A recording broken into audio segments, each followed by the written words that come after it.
Hey, thanks for joining me once again. We're going to continue with Battle Chasers because it's such a damn fun, enjoyable book.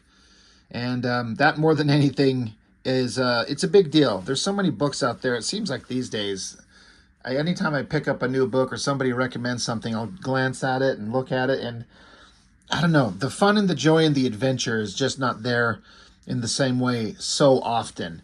Um, Maybe it's just because I'm older and I like the older stuff that I grew up on. Maybe I'm just a grumpy old fuck. I don't even know anymore. But Battle Chasers was just the epitome of fun.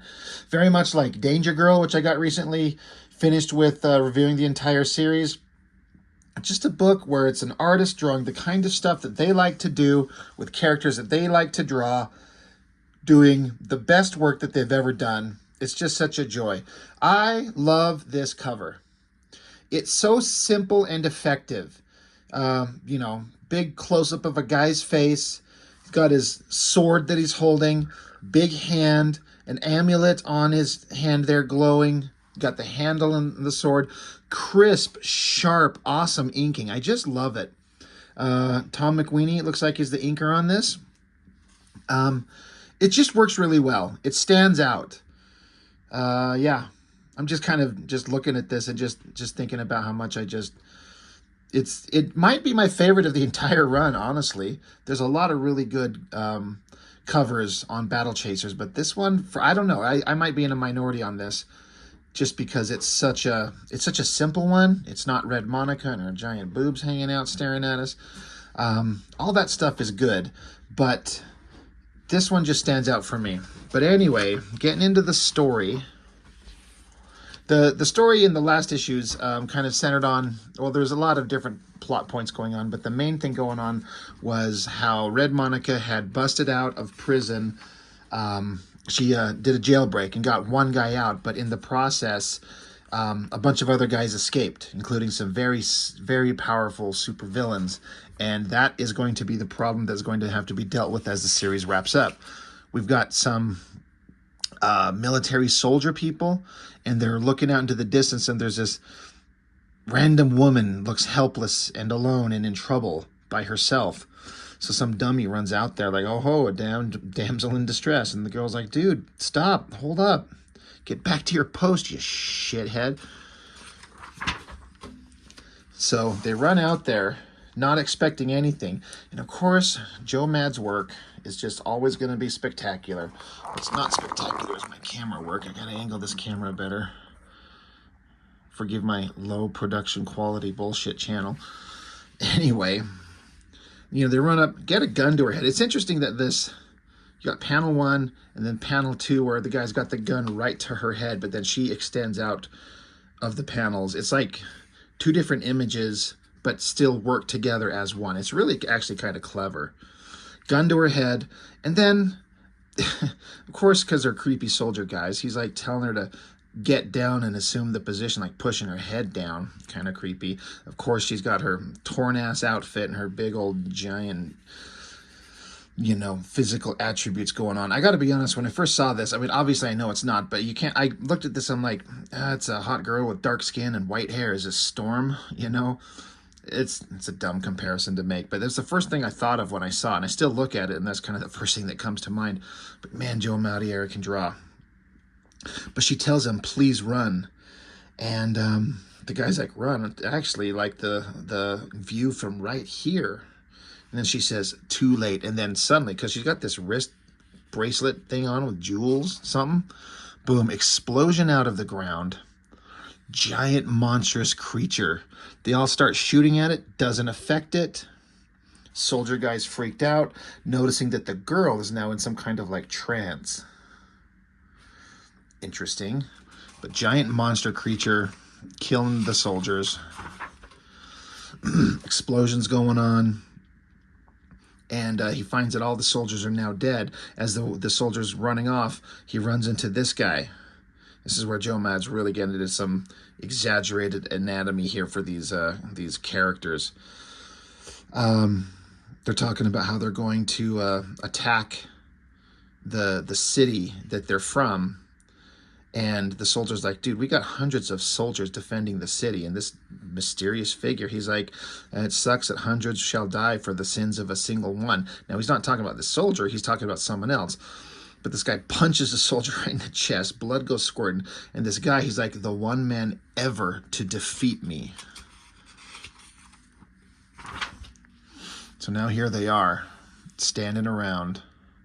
The girl, she's like fiddling with her gauntlet thing. So the big monster's gone.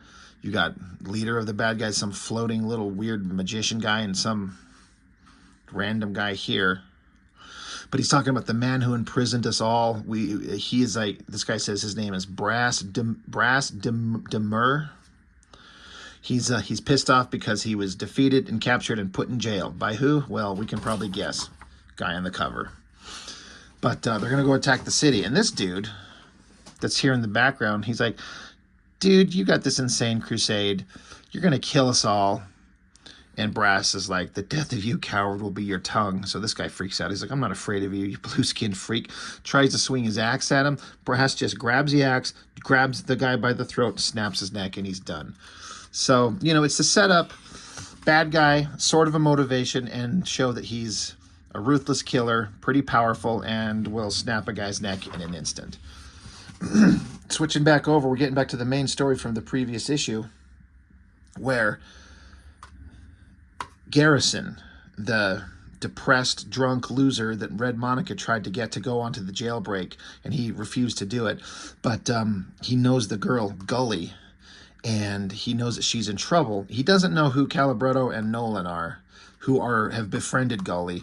So he just showed up after tracking her down and trying to take her away from them. And a brief, violent battle ensued where no one got hurt, but it could have escalated pretty quickly. But right at the last moment, I mean, Nolan and Calabretto here were saying how they're willing to give their life to protect the girl. And Garrison was like, well, so am I. And that's kind of how it ended.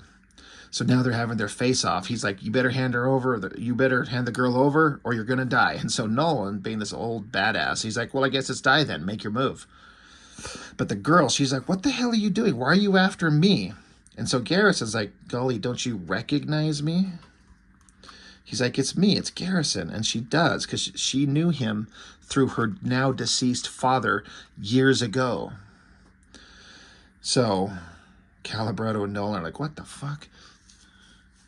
So after a minute, they kind of talk to each other and go like, hey, I knew your father. She's like, I know, my daddy loved you. He would have moved mountains for you. And everything went to hell, and these guys are taking care of me.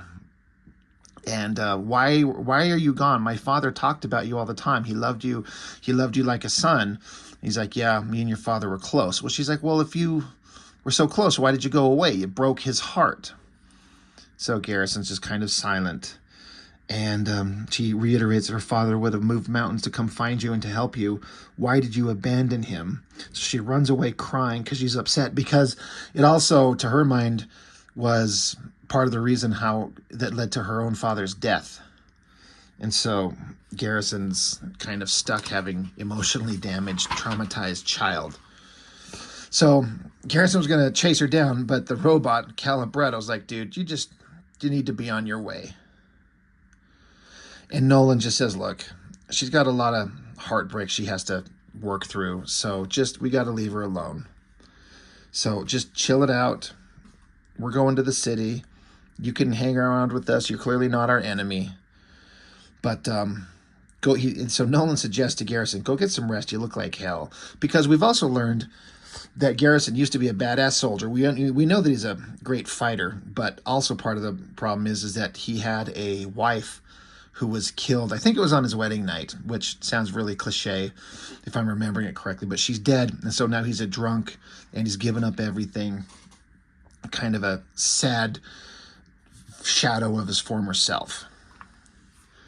Back to the capital city, the King Veneer, is in his war room, and little floating magic little shithead that was with the bad guys over here. You only saw him floating in the background here. It might have been a better way to introduce who this guy is, but he shows up saying that you know, that there's a evil force coming towards the city. So this guy shows up. It's like quite a predicament you've got yourself into. So the guy's like, this little floating magician guy. He says, don't speak, just listen. Our demands are reasonable. We want the martial paladin who tormented us, who hunted us down like dogs. Turn him over to us, and your city will be spared. One man for the lives of countless innocents. Sounds to me like a bargain. And the king says, you know I can't do that. So the little magician guy says, well, then if you'll excuse me, your highness.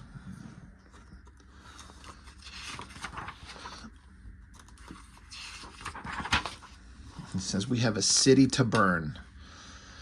So they want Garrison. And I can't remember why the king won't turn him over. Maybe it's just because he doesn't have access to him, and he's just trying to, you know, have a position of power and not reveal too much. But he calls his soldiers. Get the soldiers, get your captain. We have to block off the city. There is violent, evil men coming for us. We're going to have to protect ourselves. This captain is like, sir, I don't understand. Why are there so few of them and there's so many of us? What are we worried about? So the king says, did you gain your rank by questioning orders, captain? Captain says, of course not, sir. I meant no disrespect. He's like, go now. Time is of the essence. It has already begun. So the city started to burn. So I kind of appreciate the buildup of the intensity of the coming battle. Back over to Garrison. You know, they're talking about the one man for an entire kingdom. There's Garrison standing at the grave of his deceased, I was going to say wife, but I don't know if they were married for longer than 5 minutes. Really nice coloring in the background. That's something I always like to point out about these books. The coloring is always really fantastic. But he's come here. He's saying, Fiona, I've come to say goodbye. Were you still by my side, you might understand. You wouldn't care much for the man I've become. The truth is, when I lost you, I lost myself. The man you knew, the man you loved. I tried to forget you, to drink you out of my thoughts and my heart, but I loved you more than I could have even known. And that all that's left that keeps me sane is the promise I made to you, my love, that I would never again live by the sword. So that's the whole thing. He made a promise to her that he will never pick up a weapon, because he was obviously really, really good at it. But it maybe led to, I can't remember, you'll have to forgive me. I don't feel like it's been revealed in the book at this point, beyond he promised he would not lift a weapon again. So he's vowing to do that in honor of her memory. He says, that's why I have to leave here. I can feel myself slipping, and I'm afraid I'll break my word and once again unleash the rage you fought so hard to bury. Fiona, without you, I don't know if I have the strength to keep my promise, to keep from becoming. And then a voice interrupts, the man you were, and the man you will always be. So again, I appreciate the fact that he's like, I'm going to leave this part of the world and go elsewhere because I feel like I'm getting pulled back into that world once again, and I promised you I never would. But who's here? It's a character we've been introduced to already, Maestro. Apparently he was the guy who trained Garrison. He's one of the martial paladins, the super badass warriors from the city. It's like, it's been a long time. You're needed in the capital city. Prepare yourself. I'll explain on the way. Garrison's like, how dare you, here of all places. Maestro says, there is no time for this. 4 enhanced criminals escaped from Skyhold last night during an apparent liberation attempt. And Garrison, in his own thoughts, he's thinking, God, it was Monica. This is what she did. She caused this. Maybe if he went with her, he could have stopped this from happening. He says, sorry to hear it, but that's not my problem. And Maestro says, but it is, you see. They all have one thing in common. They were put there by you. Garrison's like, well, so? They have declared war on the city, Garrison. It's you they want. If you do not show yourself within the next hour, the capital city will be burned to the ground. Garrison says, look, Veneer has plenty of men. Tell him to deal with it. I'm retired. So Maestro's not having it. Slaps the Garrison like a little bitch. Says, you self-centered fool, how many will die? Men who countless times put their lives on the line for you. Have you forgotten all that I taught you? Our personal grievances mean nothing in the face of the greater good. You will remember, even if I have to beat it out of you. Garrison says, I remember you taught me well, but there was one thing I had to learn on my own. Sometimes the greatest blows are struck from within. So Maestro pulls his sword and says, we all have our crosses to bear. And then he takes the sword and chops the cross that is the gravestone of his girl and cracks it. And Maestro says, but there is one final lesson I have yet to teach you. It is possible to bury the pain of your past, but there is one thing you can never hide from, Garrison. And that is, so as he says that, of course, we're waiting for the page turn. Why would he cut the gravestone of this guy's wife? It's pretty disrespectful. But he cuts it, and the one thing you can never run from is the path of your destiny. So the gravestone shatters to reveal a sword. Pretty awesome shot. Pretty good shot right there. Bright colors. So now we got Garrison staring at the sword, and Maestro saying, as long as you stray from this path, you will never know peace. He's like, go on, look at it. So Garrison looks up at the weapon. Maestro continues, I do understand the pain you feel, and that is why I'm here. In an hour, there will be hundreds more who share your loss, countless innocents left to mourn their loved ones, and only you can stop it. Look not upon this sword as a curse, Garrison, but as your salvation. So I guess this would be his famous badass weapon that he's carried with him before. Nothing's ever been said about this, but you just kind of meant to understand what you're looking at and understand what is going on. Like, this is one of these giant anime swords. I've never been a fan of these swords. Look like the blades are literally like 12 inches wide. That wouldn't function in real life, but it's a stylistic choice that people like. I do not, but when you're Joe Mad, you can kind of make anything look awesome.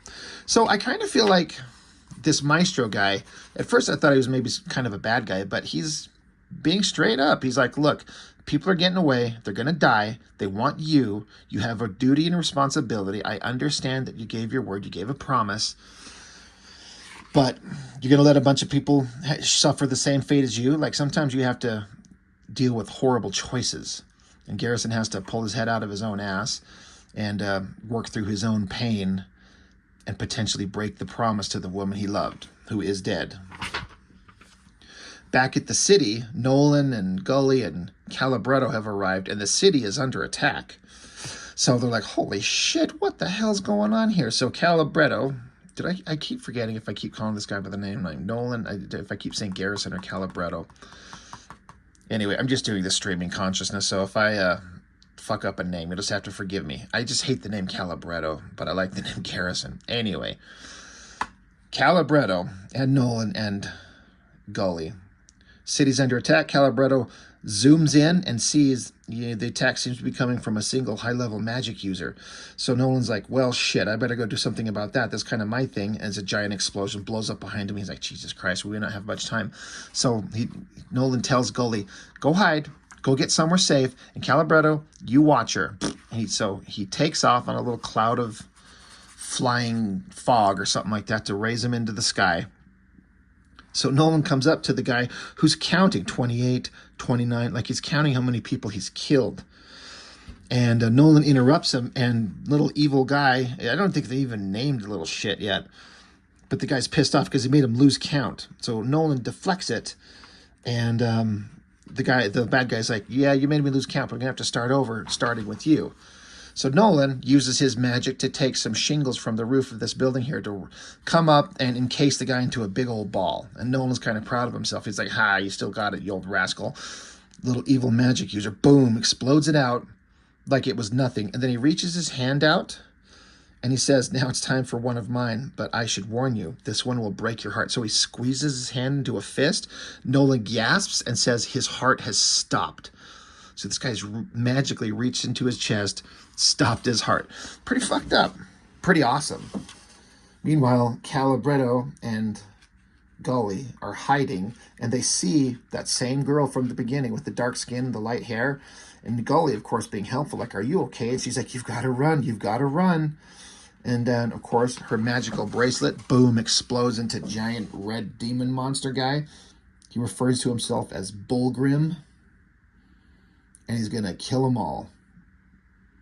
It's not a super unique, exciting monster design based just on the design itself. But once again, when you got Joe Mad drawing it, he kind of makes anything look awesome. So that's pretty sweet. Great inking, great shadows. So well done. So everything's going to hell. Nolan got his heart stopped, presumably. Little girl and robot guy are about to face off against giant red demon thing. Flip to the last page. Miles away. The house of Garrison. One little light on. and you hear these sound effects of snip, snip, snip, snip. You see the locket of his dead wife, and he says, "Fiona, my love." And then he takes the locket and snaps it shut. I always like that drawing of that fist. And he says, "Forgive me." He's armored up. He's got his sword. He cut his hair. I actually really liked him with his longer hair better than this short thing, but that's just me. But anyway, that's it. That's kind of the end of that issue. Kind of a quick, easy read, but easy, fun action-adventure stuff to follow. This would make such an amazing animated movie, like a big-budget anime. This would be so damn good. I think it would do so well. But super badass soldier Garrison is going to get back into the fight. So, that's it. We're done with the issue. Got a pin-up by Ed McGuinness, who is a really good artist to draw this kind of stuff. That looks really good. I think it looks pretty sweet. Got a David Finch pencil drawing, which is not my favorite. This was David Finch years ago when he was obviously good and talented, but it wasn't my favorite stuff. I like his current stuff way, way more than I like any of this type of stuff. But I like the Calibretto robot guy in the background. And I don't normally like coloring right over pencils. This one's not bad. I think it would look better if it was inked, but that's just me. And then there's a Joe Chiodo, at least a part of a painting of Red Monica on here. It's certainly interesting, but this kind of art style is not my favorite. But yeah, Battle Chasers #4. I mean, I remember when I was reading these in real time. I don't know what the exact publishing dates are. I know that Battle Chasers was spread out over years. He would go so far in between issues. And that's contributes to part of the reason why I argue Danger Girl was better. And part of it, a big part of that reason is that Danger Girl came out on a more consistent basis. I think there were still some delays and stuff like that. I can't remember what it was. It's been a long time. Like, when was this published? This thing's October of '98. So goddamn, is that a long, long time ago. But if they came out consistently at the same time, I still probably think I would like Danger Girl better than Battle Chasers, but it's a close call. It's really good, and everyone was into Battle Chasers. It just, my memory of it, I mean, these books were coming out after the speculator bubble had collapsed and the crazy amount of sales that artists were making when Image Comics started, selling millions of copies and making millions of dollars. That shit was done by '98. But when comics were tanking, these guys set out on their own to make their own books. And while, again, the sales were not that crazy hyperinflated nonsense, they were the ones that were selling well by comparison to everything else. Like, these were really well received. So it's a great book. It's always a joy to read through these. I enjoy it quite a bit, and I'd be interested to know what all of you think about it. So that's all I've got on this one. I appreciate it, as always. I'll see you on the next one.